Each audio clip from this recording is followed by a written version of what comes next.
जिसके अंतःकरण में पाप है उसमें ये लक्षण पाए जाते हैं। ये 10 लक्षण जिसके अंतःकरण में हो तो अंतःकरण पापी है। इन लक्षणों का अगर अपने अंदर एक का भी स्थान हो तो नाम जप के प्रभाव से उसको हटा दो, नहीं वो पाप कर्म करवाता रहेगा। पहला, चोरी। राधे राधे भक्तों, श्री परम पूज्य श्री प्रेमानंद जी महाराज जी के दिव्य वचन व सत्संग को सुनने के लिए हमारे चैनल को सब्सक्राइब करें और कमेंट में राधे राधे जरूर लिखें। और इस सत्संग को बीच में छोड़कर इस सत्संग का अपमान न करें। जो गुरुदेव भगवान के वाणी व मुख से निकलता है वो हम आप तक पहुंचाने का प्रयास करते हैं। दोस्तों, इन्हीं दिव्य वाणी को सुनने के लिए हमारे चैनल को अभी तुरंत सब्सक्राइब करिए और कमेंट में राधे राधे जरूर लिखिए। राधे राधे। किसी की भी चोरी, बहुत प्रकार की चोरी होती है। किसी और महापुरुष की बात छाप अपनी लगा के चोरी हो गई। भागवती सिद्धांतों में भी किसी और महापुरुष की बात है और छाप अपनी लगा दी, बात अपनी लगा दी तो चोरी हो गई। जिसकी बात है उसी का नाम लेकर बोलो, पूज्यपाद अमुक महापुरुष ने ऐसे वचन बोले, अपनी छाप नहीं लगानी, चाहे वो पद हो चाहे उनकी शब्दावली हो, उन महापुरुष ने ऐसा कहा। चोरी, दूसरे की वस्तु का, दूसरे के अस्तित्व का अपहरण करना चोरी कहलाता है। जिसमें चोरी करने का स्वभाव है, चाहे वो जो भी चोरी हो, बहुत प्रकार से चोरी होती है। वो अंतःकरण में पाप है इसलिए बर्दाश्त होता है, नहीं तो पवित्र अंतःकरण में चोरी बर्दाश्त नहीं होती। किसी को चोरी नहीं कर सकता। छल कपट के द्वारा, बेईमानी के द्वारा और भी अन्य वृत्तियों के द्वारा जो दूसरे से धन लिया जाता है, वस्तु ली जाती है, उसके स्वत्व का अपहरण किया जाता है, उसके अधिकार को छीना जाता है, ये सब चोरी के अंतर्गत आता है। जिसमें चोरी है वो पापी अंतःकरण है। दूसरा, हिंसा, किसी भी जीव की हत्या करना। हिंसा भी बहुत प्रकार की होती है। वाणी से किसी के हृदय को दुख पहुंचाना भी हिंसा है। शरीर से किसी के शरीर को पीड़ा देना भी हिंसा है। आप खिलवाड़ में किसी जीव के साथ आप उसको बंद करके मनोरंजन कर रहे हैं और उसको प्राणों का भय लग रहा है, ये हिंसा के अंतर्गत ही आएगा। बंदर है, पक्षी है, कुत्ता है, ऐसे पशुओं को आप मनोरंजन में ही प्रताड़ित कर रहे हैं तो हिंसा के अंतर्गत आएगा। आप मांस खाते हैं लेकिन आप किसी जीव की हिंसा नहीं करते, पर हिंसा करने का पाप आपको लगेगा क्योंकि आप उस मांस को खाते हैं। ये जो लोग कहते हैं कि मछली में तो कोई ऐसा, भगवान ने मत्स्य अवतार धारण किया है। मत्स्य अवतार, मछली का अवतार भगवान ने धारण किया है। और जिनको ये लगता है कि अगर हम खाएंगे नहीं तो ये बढ़ जाएंगे, तो फिर नरक भी आपके लिए भगवान ने तैयार किया है, क्योंकि आप विनाश लीला के पार्षद बनेंगे तो विनाश आपका होगा, आपकी दुर्गति होगी। ये जिम्मेवारी भगवान की है, सृष्टि का सृजन करना, पालन करना और संहार करना। अरे भाई, ये भगवान की सृष्टि है, सृजन करना, पालन करना, लय करना, ये भगवान के ऊपर। आप मर्यादा से चलो, जो मनुष्य धर्म है उसका पालन करो, राक्षस धर्म को स्वीकार ना करें। हिंसा, जिसके अंदर हिंसा वो पापी पुरुष है, उसका अंतःकरण पाप से युक्त है। चोरी, हिंसा और पराई स्त्री से व्यभिचार, ये पापी पुरुष का लक्षण है। जो माता बहनों को देखते ही भोग दृष्टि से देखता है, गंदी दृष्टि से देखता है, जो पराये शरीरों के साथ व्यभिचार प्रवृत्ति करता है, वो पापी हृदय है, वो अंतःकरण पाप में है। व्यभिचार बहुत जोर से फैल रहा है क्योंकि इसी से बुद्धि भ्रष्ट होगी और भजन, साधन, धर्म, अध्यात्म, इनसे दूरी बना देगा ये। जहां काम तहां राम नहीं, जहां राम नहीं काम। जैसे सूर्य और अंधेरा एक साथ नहीं रह सकता, ऐसे ही भगवत भजन और काम एक साथ नहीं रह सकता। इसलिए जो व्यभिचार परायण है, पाणी ग्रहण संस्कार करके अपनी पत्नी के साथ संतानोत्पत्ति के लिए क्रिया करना धर्म में काम भगवत स्वरूप है, उसमें पाप नहीं है। लेकिन पराई स्त्री के साथ व्यभिचार प्रवृत्ति, ये महान पाप है। चौथा, असत्य भाषण, झूठ बोलना, ये पापी का लक्षण है। जो बात बात पर झूठ बोलते, तनिक भी तुम्हें भय नहीं लगता झूठ बोलने में? तुम्हारे सुकृत नष्ट हो रहे हैं, तुम्हारी आयु नष्ट हो रही है। नहीं, असत्य संपादक कुंजा, क्यों झूठ बोलते हो? उचित वाणी का प्रयोग उचित करो, सत्य बोलो। हृदय में पहले विचार करो कि जो मैं बोलने जा रहा हूं ये दूसरे का अहित तो नहीं करेगा, दूसरे के दिल को तो नहीं दुखाएगा, दूसरे का अमंगल तो नहीं होगा। फिर मधुर वचन, हितकर वचन और थोड़े शब्दों में, ऐसे भगवत मार्ग का प्रतीक ऐसे संभाषण करता है। झूठ का त्याग करना चाहिए। बहुत फैला है झूठ। गोस्वामी जी ने तो लिख दिया, झूठ ही लेना, झूठ ही देना, झूठ भोजन, झूठ चबेना। जिसकी देखो वह झूठ पे ही चल रहा है। आओ कुछ खा लो, नहीं खा के आ रहे हैं, बिल्कुल नहीं खाए। झूठ बोलने का एक ऐसा बात को सजा करके बोले, झूठ बोलकर देखो हम निकल गए। कहां से निकल गए तुम? माया ने फंसा लिया, निकल कहां से गए? तुम्हारे पाप एकत्रित हो रहे, तुमने पाप किया, झूठ बोला। पर आज कलिकाल का इतना प्रचंड तांडव है कि कोई ये समझ ही नहीं रहा कि व्यभिचार पाप है, झूठ बोलना पाप है, हिंसा करना, मांस खाना ये पाप है, चोरी करना पाप है, ये समझ ही नहीं रहा। खुले मार्ग में एक महिला जा रही थी, ऐसे गंदी तोड़ करके गिरा और लोग देख रहे हैं, मतलब लोग ऐसे देख रहे, कोई वीडियो बना रहा है, कोई देख रहा है, ऐसा लगता है इन लोगों की आंखों का पानी मर गया है, इनमें मनुष्यत्व ही नहीं रह गया है।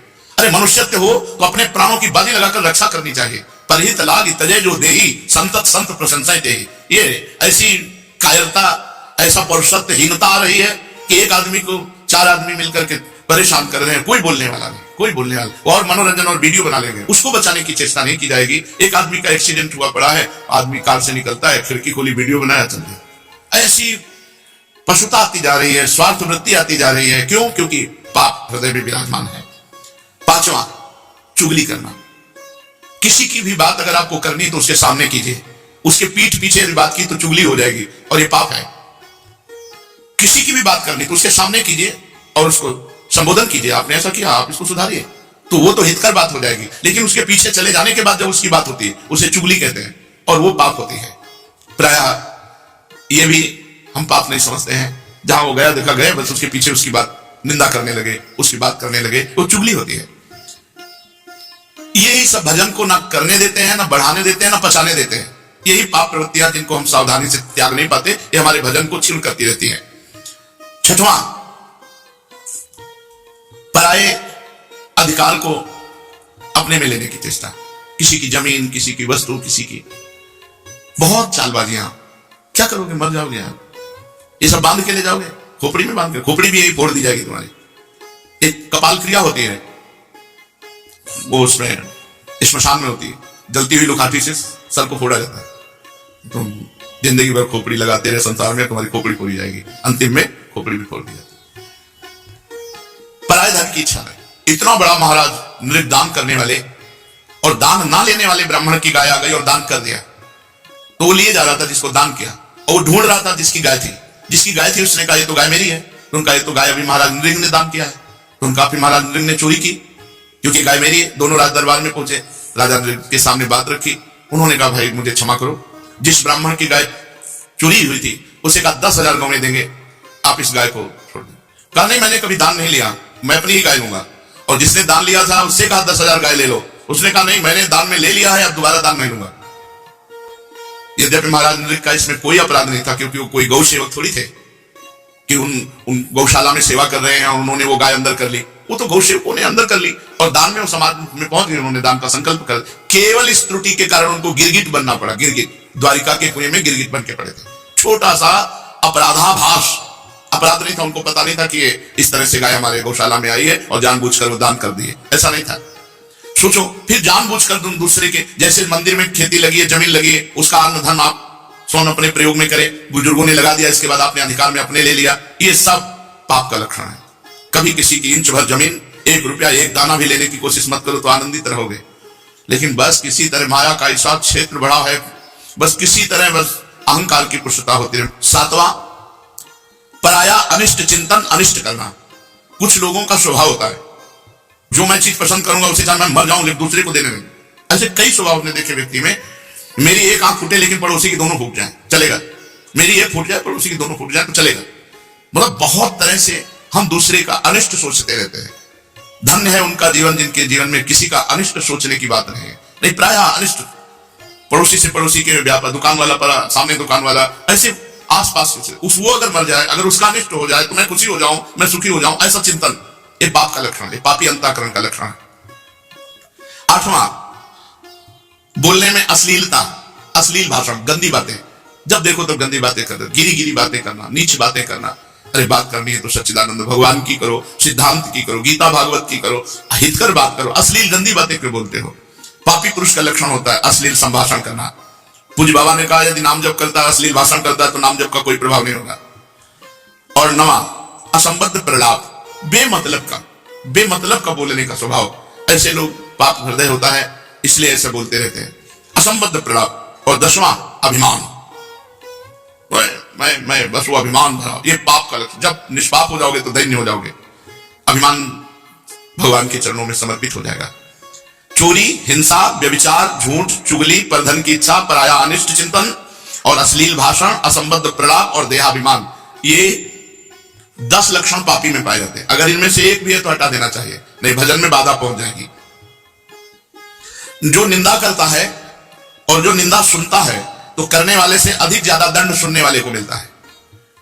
जो निंदा सुनता रहता है थोड़े ही दिनों में अंतःकरण मलिन हो जाता है और वो भजन की योग्यता खो देता है, फिर उसे भजन नहीं बनता। इसलिए निंदा सुनना सबसे बड़ा पाप है, बचो इससे।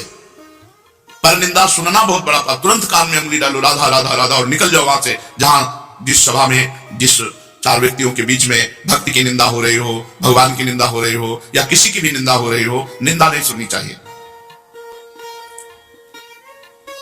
ये 6 बातें साधक को समझनी चाहिए। गुरु को कभी मनुष्य नहीं समझना चाहिए। गुरु साक्षात पर ब्रह्म तस्मै श्री गुरुवे नमः।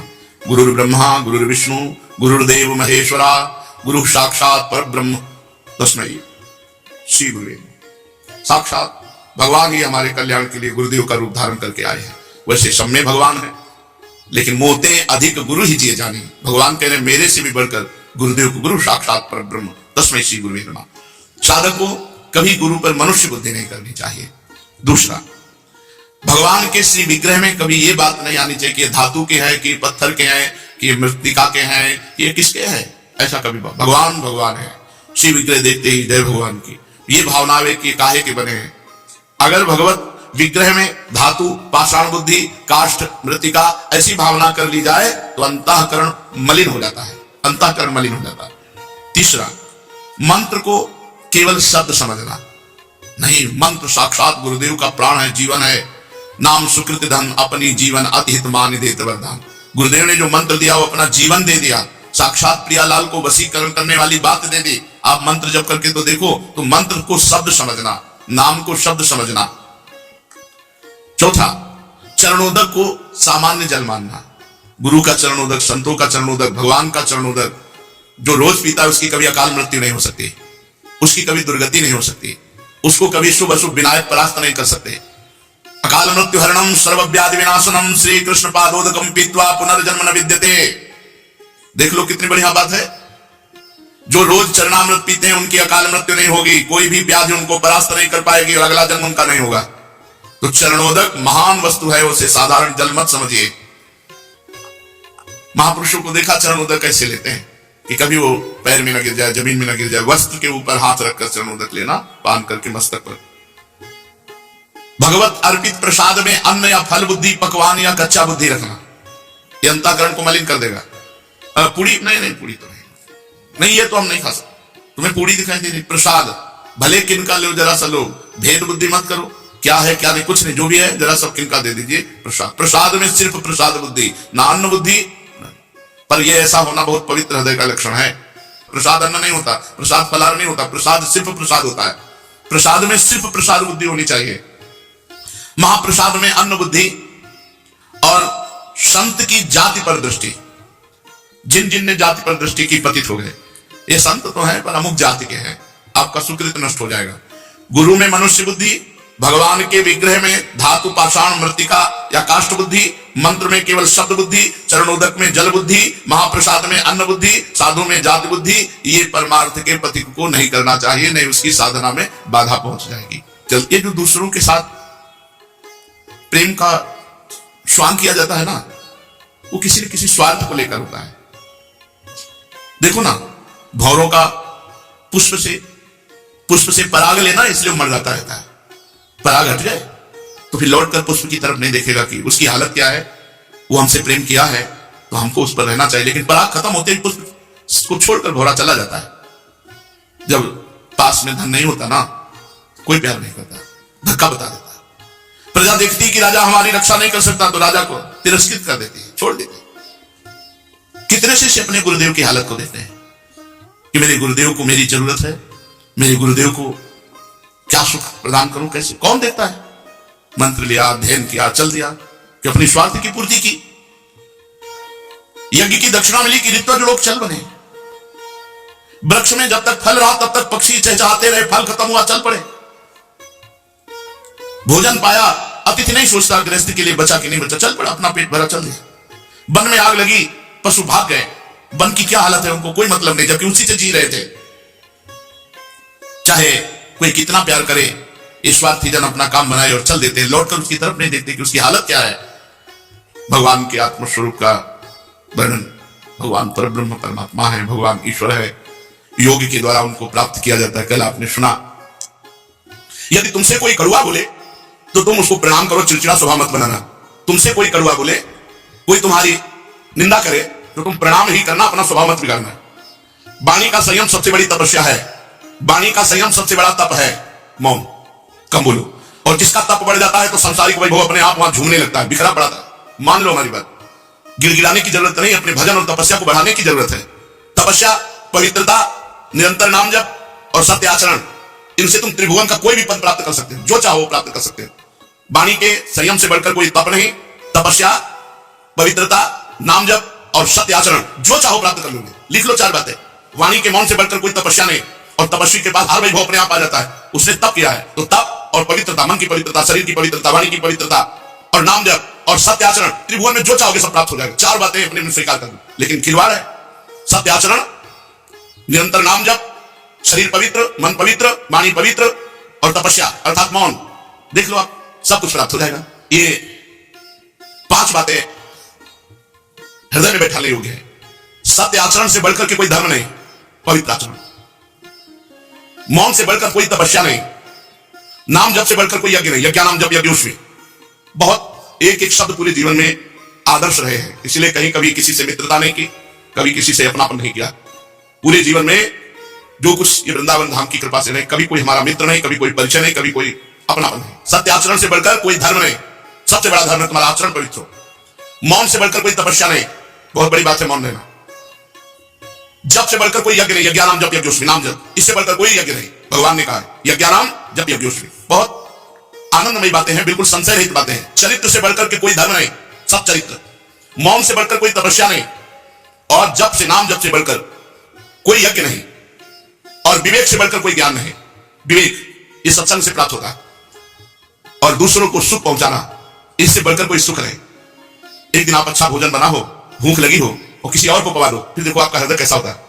दूसरों को सुख पहुंचाने से बढ़कर कोई सुख नहीं। ये 5 बातें दिमाग में रख ले, वो आध्यात्मिक धर्मात्मा पुरुष हो जाएगा। सत्य चरित्र से बढ़कर धर्म नहीं, मौन से बढ़कर तपस्या नहीं, नाम जप से बढ़कर कोई यज्ञ नहीं, और विवेक से बढ़कर कोई ज्ञान नहीं, दूसरों को सुख पहुंचाने से बढ़कर कोई सुख नहीं। बड़ा आनंद आता। एक चद्दर आप ओढ़े हो गर्म, और एक आदमी ठंडी से कांप रहा है, अपनी उतार के उड़ा दो उसको, देखो कैसा सुख मिलता है आपको। आपको महंगी चद्दर ओढ़ने से जो सुख नहीं मिला होगा, वो उस गरीब को उड़ा देने से आपको सुख मिलेगा। 4 जगह भगवान नाम कीर्तन करना चाहिए, जप करना चाहिए, और इसके अलावा कोई बात नहीं करनी चाहिए। इस स्मशान में जब शव को दाह करने के लिए ले जा रहे हो तो सबको चाहिए कि नाम कीर्तन करना चाहिए। नाम कीर्तन करते, वैसे प्रायः प्रथा भी यही है, सब गांव में भी राम नाम सत्य है, जैसे अपने ब्रज में गोविंद नाम सत्य है, गोपाल नाम सत्य है, ऐसे नाम कीर्तन करते भी। 4 जगह नाम कीर्तन, नाम जप अवश्य करते रहना चाहिए। जब हम किसी व्यक्ति के शव को ले जा रहे हो दाह संस्कार करने, तो नाम कीर्तन करते हुए जाना चाहिए। जब हम किसी अत्यंत बीमार के पास बैठे हो तो नाम कीर्तन करना चाहिए। प्रपंच की बातें नहीं। अब एक आदमी बीमार है, प्रथा देखो, अब 2 लोग आए, कैसे हुआ, ठीक है, क्या क्या परेशानी, अब वो गए फिर उससे, कैसे हुआ, अब वो परेशान है, बताओ ताकि परेशान, वो बीमारी में उतना परेशान है जितना व्यवहार में मिलने वालों से परेशान। नाम कीर्तन, बीमार आदमी के पास नाम कीर्तन। आजकल तो यंत्र है, यंत्र लगा दो, यंत्र में राधा राधा राधा कीर्तन, नाम की गूंज हो, चाहे अपनी वाणी से हो, चाहे कानों में पड़े, श्रवण और कथन दोनों का फल एक होता है। तीसरा, भगवान के मंदिर में नाम कीर्तन, नाम जप, दूसरी बात नहीं। और चौथा, भगवान के भक्त किसी महात्मा के पास, सबसे बड़ा महात्मा का आदर होता है जब उसके इष्ट का नाम, जैसे रास्ते में आते और राधा राधा राधा से लोग कहते, हृदय ऐसा भी करके क्या दे दूं, क्या दे दूं, फिर लगता है श्री जी यही इनको दिए जो राधा राधा बोल रहे हैं, राधा राधा इनको पहुंचा देगा। अपने इष्ट का नाम सुनकर जो सुख होता है महात्मा को, इससे बड़ा कोई स्वागत, सम्मान, दान, पुण्य नहीं हो सकता। आप लौकिक कोई वस्तु दे, उसका कोई ज्यादा महत्व नहीं। हाँ, शरीर के प्रयोग में आता है, ठीक है, प्रारब्ध अनुसार भगवान दे रहे, लेकिन आप बोले राधा, ये खास बात हो गई, ये हमारा विशेष हृदय आह्लादित हो गया, आप हमारे इष्ट का नाम सुना दिए। 4 जगह सांसारिक बातें न करें, नाम कीर्तन, नाम जप जरूर करें। शवदाह के लिए ले जाते हुए बीमार आदमी के पास, भगवान के मंदिर में, और भगवान के भक्त संत महात्माओं के समीप भगवत चर्चा, भगवान नाम कीर्तन, भगवान नाम जप। महाराज जी, आजकल नवयुवक बहुत बिगड़ रहे हैं, क्या करना चाहिए? पूरी बात बुढ़िया बाबा, जब तक हमारे धर्म ग्रंथों को स्वीकार नहीं करेंगे, अध्यात्म को, तब तक बिगड़ते ही रहेंगे। इसलिए प्राचीन जो हमारे धर्म ग्रंथ है, ब्रह्म ऋषियों ने कैसे मनुष्य शरीर सार्थक हो, कैसे सुख शांति मिले, ये शोध करके लिखा हुआ है। इसलिए हृदय की व्यथा, बेकार का चिंतन, अशांति, दुख, इन सबको मिटाने के लिए अध्यात्म एकमात्र है, दूसरा उपाय नहीं। बहुत लोग डिप्रेशन में जा रहे हैं इस समय, बहुत लोग, क्योंकि नाम जप नहीं है, शास्त्र का ज्ञान नहीं है, धर्म से चलना नहीं है, तो मन जो है वो मलिन होकर के इतना चिंतन में व्यस्त कर दिया जो चिंतन शोक दुख अशांति प्रदान करता है। भगवत चिंतन निशोक निर्भय निश्चिंत परमानंद प्रदान करता है। कैसी भी परिस्थिति हो आनंद ही आनंद रहता है, भगवत चिंतन हो। तो आज की समाज तभी सुधर सकती जब अध्यात्म को स्वीकार करे। लोग पापाचरण करते हैं और खूब पापाचरण से धन कमाने की इच्छा रखते हैं, इनको कहां से शांति प्राप्त होगी? अगर 1000 दिमाग का एक्सरा किया जाएगा, ऐसी कोई मशीन हो कि उसके दिमाग की बात बता दे तो एक ही चल रहा है, कैसे भोग भोगूं कैसे धन कमाऊं, बस कैसे धन कमाऊं कैसे भोग भोगूं, इसके अलावा नहीं। देख लो अपने अपने दिमाग को कैसे आप ही करके देख लो। कोई बिरला ऐसा है जो सोचता मैं धर्म से चलूं, कोई 1000 धर्मात्माओं में बिरला ऐसा है जो एक वैराग्यवान, कोई 1000 वैराग्यवानों में कोई एक है जो ज्ञान में, कोई 1000 ज्ञानियों में कोई एक है जो तत्व प्राप्ति, 1000 तत्व प्राप्ति की बात में तत्वबोध कोई बिरला ही, और तत्वबोध वालों में बिरला कोई जीवन मुक्त विदेह मुक्त महापुरुष होता है। तो महाराज अध्यात्म धर्म से ही चलने पर सबका मंगल होगा। तो अध्यात्म धर्म किसे कहते हैं? जो जीव को नीचे न गिरने दे, जो जीव की उन्नति करा दे, जो जीव को अशांत ना होने दे, जो जीव को शांति में पहुंचा दे, जो जीव को भय ना होने दे, निर्भय अवस्था में पहुंचा दे, उसे अध्यात्म कहते हैं। अध्यात्म के बिना उन्नति न लौकिक न पारलौकिक। महाराज आजकल पहले जैसे विद्वान नहीं मिलते, इसका क्या कारण है? पहले जितने बड़े बड़े विद्वान थे वो सब त्रिकाल संध्या करते थे और विद्या प्रदान करने वाले भगवान शंकर की आराधना करते थे। भगवान शंकर और त्रिकाल संध्या के प्रभाव से उनकी विद्या बढ़ती चली जाती थी। आज कोई संध्या बिरला ही करता होगा, बिरला है। कोई कोई तो जानते नहीं कि संध्या किसे कहते हैं। आज भी अगर समय से यज्ञोपवीत हुआ हो, त्रिकाल संध्या हुई हो, साप या वरदान यज्ञोपवीत लेके दे दे, वैसे लागू हो जाएगा जैसे सतयुग त्रेता द्वापर में लागू होता है। पक्का समझना। त्रिकाल संध्या करने वाला हो और समय से यज्ञोपवीत हुआ हो उसकी बाल्यावस्था में 5 से 8 वर्ष या 10 वर्ष तक तो हो ही जाना चाहिए। इन 5 वर्ष में यज्ञोपवीत हो ही जाना चाहिए और त्रिकाल संध्या करता हो, फिर आज कैसे विद्या प्रकाशित हो। आज पढ़ा भी जाता है विद्या तो धन के लिए, जबकि हमारे चतुर्थ पुरुषार्थ में धर्म पहले है। हम विद्या अध्ययन करते धर्म की जिज्ञासा के लिए, धर्म की पूर्ति के लिए। हमारा धर्म है विद्या अध्ययन करना। तो विद्या गायत्री और भगवान शंकर दो की कृपा से प्रकाशित होती है। जो भगवान शंकर की आराधना नहीं करता या नहीं किए, जो त्रिकाल संध्या नहीं करता, उसमें कभी विद्वता आ ही नहीं सकती, उसमें कभी सरस्वती विराजमान ही नहीं हो सकती। कोई उपासना तो करता नहीं, विद्या कहां से आवे? एक बूंद भी शराब अगर जबान से लग जाए तो ब्रह्मणत्व नहीं रह सकता, उसका ब्रह्मणत्व छीन हो सकता है। और वो ब्रह्मणत्व ऋषि का हमें याद नहीं आ रहा है, वो यजमान के यहां जा रहे थे, महाभारत में है, शायद कथा कहते कहते याद आ जाए। वो अपने जजमान के यहां जा रहे थे तो गर्दभी खच्चरियों का रथ था, तो बड़ी तीव्रता से उन्होंने चाबुक मारी और तीव्र चल मारते जा रहे थे चाबुक। उनमें से उन गर्दभी की मां भी थी। उसने कहा बच्चों शोक मत करना, क्योंकि ये ब्राह्मण वेशधारी केवल है, इसमें ब्राह्मणत्व नहीं है, ब्राह्मण नहीं। उतर पड़े और खच्चरी के सामने वही चाबुक लेकर खड़े हो गए। तू ऐसा कैसे कह सकती? तो बोले सत्य कहती हूं, ऐसे आचरण ब्राह्मणत्व में नहीं होते। तो अपनी मां से जाके पूछ। वो नहीं गए, सीधे अपनी मां के पास गए और कहा मां एक गर्दभी ने मुझे कलंकित किया, आप बताइए क्या मैं ब्राह्मणत्वहीन हूं? मेरे पिता ब्राह्मण नहीं है, मां ब्राह्मणी थी। तो उनका सत्य को साक्षी करके कहती हूं कि जो गर्दभी ने कहा वो सत्य है। तो उनका मैं पहले ब्राह्मणत्व प्राप्त करूंगा। 1000 वर्ष तक तपस्या करते रहे, देवराज इंद्र प्रकट हुए और कहा तुम्हें देवत्व प्रदान करके देवराज इंद्र पद से दे सकता हूं, लेकिन ब्राह्मणत्व नहीं। इतना कीमती ब्राह्मणत्व अगर एक बूंद शराब जबान में चली जाए तो ब्राह्मणत्व नष्ट हो जाएगा। यदि एक दिन की संध्या का अंतर पड़ जाए तो ब्राह्मणत्व में हानि हो जाएगी। और ब्राह्मणत्व है तो ब्रह्म पद भी कुछ बड़ी बात नहीं। बड़े बड़े चक्रवर्ती सम्राट उतरकर खड़े हो जाते थे सामने, कृष्ण शरीर है, फटे कपड़े, लेकिन मंत्रों की सामर्थ्य। दैवाधीनम जगत सर्वे मंत्राधीनम देवता ते मंत्र ब्राह्मणाधीनम तस्मात् ब्राह्मण देवता। वो दैवत्व वो ब्राह्मणत्व सब किस लिए ब्राह्मणत्व को श्रेष्ठ माना जाता था? अपने तप बल से पूरे समाज को पवित्र करना, अपने तप बल से पूरे समाज के दुख को दूर करना, तब ब्रह्म ऋषियों को नमस्कार किया जाता था। उनके अनुष्ठान खुद अनुष्ठान कर रहे हैं, दूसरे का मंगल कर रहे हैं, मृत्युंजय जाप करके बड़े बड़े अमंगलों का नाश कर रहे हैं। ऐसे ऐसे जगत पूज्य कहा गया।